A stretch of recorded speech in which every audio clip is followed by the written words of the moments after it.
నిన్న చంద్రబాబు నాయుడు రేవంత్ రెడ్డి గారి ఇద్దరు అవగాహన ఉపన్యాసాలని విన్నాం. ఎంత స్పష్టమైన అవగాహనతో ఉన్నారో ఇద్దరు కూడా.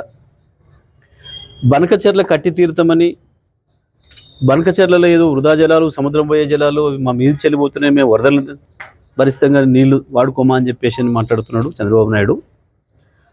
రేవంత్ రెడ్డి మాత్రం ఆ విషయాన్ని వదిలిపెట్టి మళ్ళీ కాళేశ్వరం లేనే లేదు అని ఏదైతే చెప్పిండో ఇది కేవలం బనకచెర్ల కొరకే.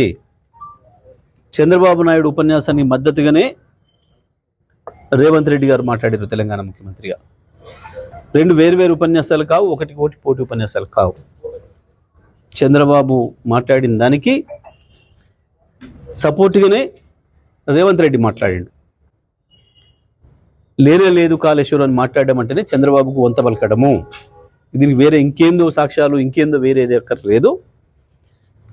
కాళేశ్వరం ఉన్నది, కాళేశ్వరం నుంచి సంవత్సరానికి 240 టీఎంసీల పైగా నీళ్లను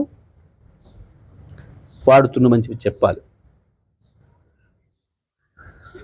ఇది చెప్పకపోతే బనకచెర్లకు అనుమతి ఇచ్చినట్టే, తెలంగాణకు ద్రోహం చేసినట్టే, అందులో ఏం సందేహం లేదు. సరే, నిన్న ఉత్తమ్ కుమార్ రెడ్డి ఇంకొక మాట మాట్లాడాడు.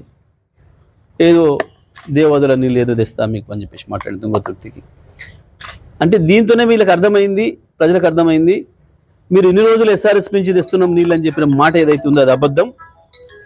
గత 4 సంవత్సరాలు సూర్యాపేట తాలూకా, సూర్యాపేట జిల్లా రైతాంగం కావచ్చు, వరంగల్ జిల్లాలోని మిగతా ప్రాంతాల రైతాంగం కావచ్చు, వాడిని మొత్తం కూడా కాళేశ్వరం నీళ్ళు అనే విషయాన్ని నేను స్పష్టంగా చెప్పిండు ఉత్తమ్ కుమార్ రెడ్డి. ఇవాళ కొత్తగా దేవాదాల నీళ్ళు ఇస్తారని మాట్లాడుతున్నాడు. ఈ ముఖ్యమంత్రి చేస్తున్న ద్రోహం ఏదైతే ఉందో తెలంగాణ ప్రజలకి, తెలంగాణ ప్రజలందరూ కూడా అర్థం చేసుకోవాల్సిన అవసరం ఉంది. రైతాంగం కూడా తగు రీతిలో స్పందించాల్సిన అవసరం ఉంది.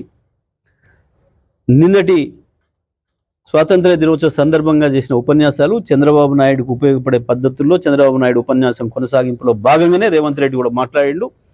అది ఒక్క మాటలు చెప్పాలంటే చంద్రబాబు నాయుడు రాసిచ్చిన ఉపన్యాసాన్ని రేవంత్ రెడ్డి మాట్లాడాడు. కానీ డ్రామా చేసి ఏదో మీడియాలో, డబ్బా ఛానళ్ళల్లో ఏదో ముఖ్యమంత్రులు పోటీపడి మాట్లాడిన కొంతమంది వేసినారు. బహుశా వాళ్ళకి అర్థం కాకనా, అవగాహన లేకనా, లేదా వాళ్ళ స్పాన్సర్డ్ ప్రోగ్రామ్గా వేసినరా. నిన్నటి మాత్రం చాలా స్పష్టంగా బనకచెర్ల కుట్రకి అనుకూలంగానే తాళం వేసిండు, తందనాలు ఆడుతున్నాడు ముఖ్యమంత్రి రేవంత్ రెడ్డి తప్ప ఇంకోటి కాదు. ఎట్టి పరిస్థితులలో బనకచెర్లను వ్యతిరేకించి తీరాలి. గోదావరిలో ఒక చుక్క కూడా నీళ్లు లేవు ఇప్పుడు. ఇవాళ మిగులు జలాల సమస్యనే లేదు. గోదావరి పైన ఇంకొక ట్రిబ్యునల్ వచ్చిన తర్వాత ఆ ట్రిబ్యునల్ ఎన్ని నీళ్లు ఉన్నాయని తేలుస్తుందో, తేల్చిన తర్వాత మాత్రమే మిగతా ప్రాజెక్టులు, ఆంధ్రప్రదేశ్ ప్రాజెక్టులకు అనుమతి గురించి ఆలోచించాలి తప్ప ఇప్పుడు ఉన్న నీళ్ళ మీద ప్రాజెక్టు కట్టడానికి వీల్లేదు. మనం ఏదైతే కాళేశ్వరం నుంచి వెళ్ళి వాడుతున్నామో, గతంలో వాడినామో దాదాపు 250 పైన టీఎంసీలను, అవి మనవి, పూర్తి వినియోగించబడ్డవి, గోదావరిలో మనకి ఇప్పటివరకు ఇచ్చిన హక్కును. కాబట్టి చుక్క నీళ్ళు కూడా దాంట్లో లేవు. ఈ విషయాన్ని మాట్లాడకుండా రేవంత్ రెడ్డి దాచిపెట్టడం, మళ్ళీ కేసీఆర్ గారి పైన మాట్లాడడం అంటే ఇది చంద్రబాబు వంతపడడం తప్ప ఇంకోటి కాదు, తెలంగాణ ప్రజలకు ద్రోహం చేయడం తప్ప ఇంకోటి కాదు.